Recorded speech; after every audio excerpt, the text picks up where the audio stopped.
समाजशास्त्र के व्याख्यान के अंतर्गत आज मेरे व्याख्यान का शीर्षक है अनुसंधान के प्रकार, टाइप्स ऑफ रिसर्च।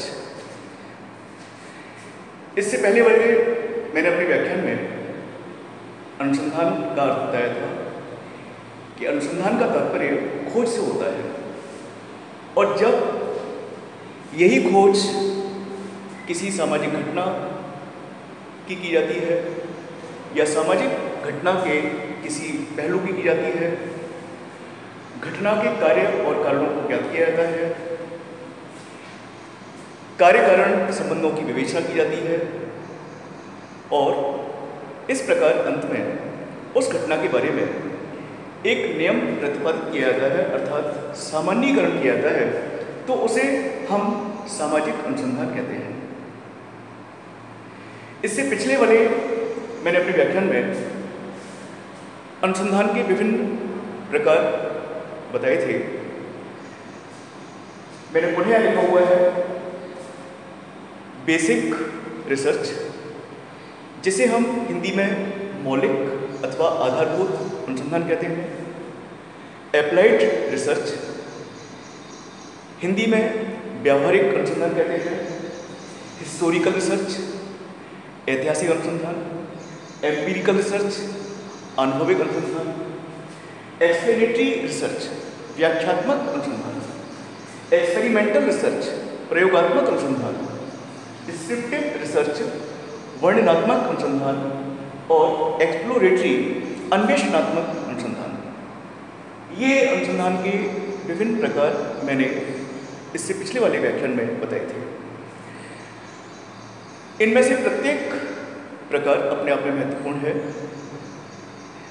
और अनुसंधान की जैसी प्रकृति होती है, अर्थात जिस विषय के अंतर्गत अथवा जिस डिसिप्लिन के अंतर्गत अनुसंधान कार्य किया जाता है, तो उसके अनुसार इनमें से किसी भी प्रकार को सुविधाजनक तरीके से चुना जा सकता है।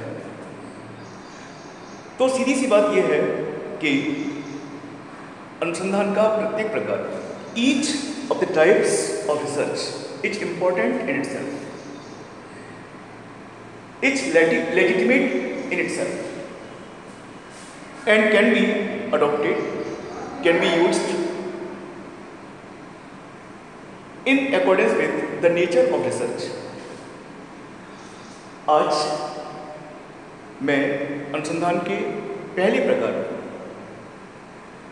बेसिक रिसर्च, जिसे हिंदी में आधारभूत अनुसंधान अथवा मौलिक अनुसंधान कहते हैं, इस पर प्रकाश डालूंगा और केवल इसका एक पहलू करूंगा, और वो है कि मौलिक अनुसंधान की परिभाषा क्या हो सकती है।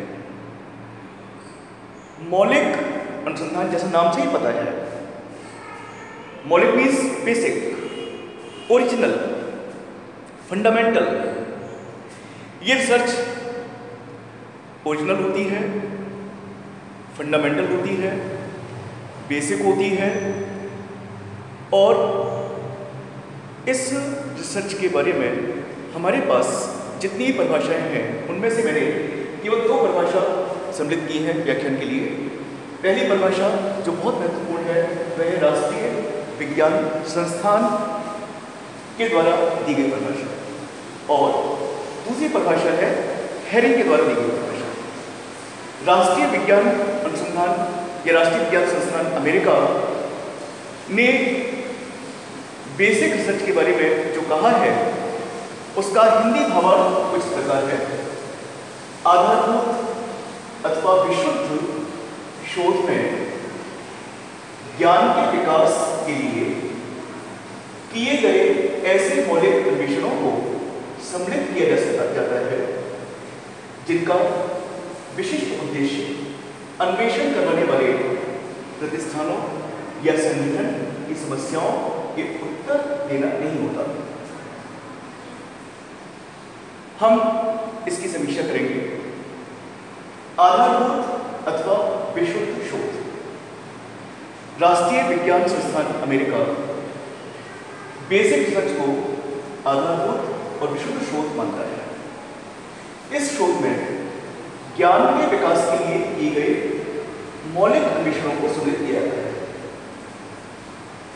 इस शोध के अंतर्गत ज्ञान में वृद्धि के लिए, ज्ञान में विकास के लिए जो भी अन्वेषण कार्य होते हैं, जो भी खोज की जाती है जिससे ज्ञान में वृद्धि होती है, वो सारी खोज, सारे अन्वेषण कार्य इस विशुद्ध मौलिक अनुसंधान के अंतर्गत सम्मिलित किए जाते हैं। इनका विशेष उद्देश्य अन्वेषण करवाने वाले प्रतिष्ठानों या संगठन की समस्याओं का उत्तर देना नहीं होता। ये शोध जिन संस्थानों के द्वारा अनुसंधान कार्य कराया जाता है उनकी समस्याओं के उत्तर देने के लिए जिम्मेदार नहीं है, ऐसा मानना है राष्ट्रीय विज्ञान संस्थान अमेरिका के द्वारा। तो पुनः हम बात करेंगे कि राष्ट्रीय विज्ञान अनुसंधान आधारभूत अनुसंधान को विशुद्ध शोध मानता है और इसके अंतर्गत जितने भी अन्वेषण होते हैं, विशेषकर वो अन्वेषण जो ज्ञान में वृद्धि करते हैं, ज्ञान का विकास करते हैं, वो सभी अन्वेषण इसके अंतर्गत सम्मिलित किए जा सकते हैं, ऐसा मानना है राष्ट्रीय विज्ञान संस्थान अमेरिका। दूसरी परिभाषा हेरिंग के द्वारा दी गई है। हेरिंग ने कहा है आधारभूत अनुसंधान का सर्वाधिक महत्वपूर्ण कार्य ज्ञान के विद्यमान भंडार में वृद्धि करना है। हेरिंग की परिभाषा का पहला वाक्य या इस परिभाषा की शुरुआत ही ये कहती है कि आधारभूत अनुसंधान विद्यमान ज्ञान के भंडार में वृद्धि करता है, अर्थात कि किसी भी घटना के बारे में जो ज्ञान पहले से है, चाहे वो ज्ञान किसी भी स्तर पर हो, उस ज्ञान में वृद्धि करना। वृद्धि कम भी हो सकती है, ज़्यादा भी हो सकती है। तो ज्ञान में, विद्यमान ज्ञान में वृद्धि के उद्देश्य से किया जाने वाला अनुसंधान आधारभूत अनुसंधान कहलाता है। इसके साथ ही इसका कार्य हमारे मस्तिष्क में विद्यमान शंकाओं और अव्यावहारिक सिद्धांतों का निराकरण तथा परिष्करण करता है। हेरिंग ने विशुद्ध अनुसंधान का पहला कार्य बताया विद्यमान ज्ञान में वृद्धि करना, और अपनी इस परिभाषा में इस अनुसंधान के दूसरे कार्य के रूप में आपने बताया कि इसका दूसरा कार्य है कि यदि हमारे मन में, हमारे मस्तिष्क में कोई शंका है सिद्धांत को लेकर के या घटना के किसी पहलू को लेकर के, तो मस्तिष्क में विद्यमान जितनी भी शंकाएं हैं और जितनी अव्यावहारिक सिद्धांत हैं उनका निराकरण करना और उनका परिष्करण अर्थात उनका शुद्धिकरण करना भी विशुद्ध शोध अथवा आधारभूत अनुसंधान का कार्य है।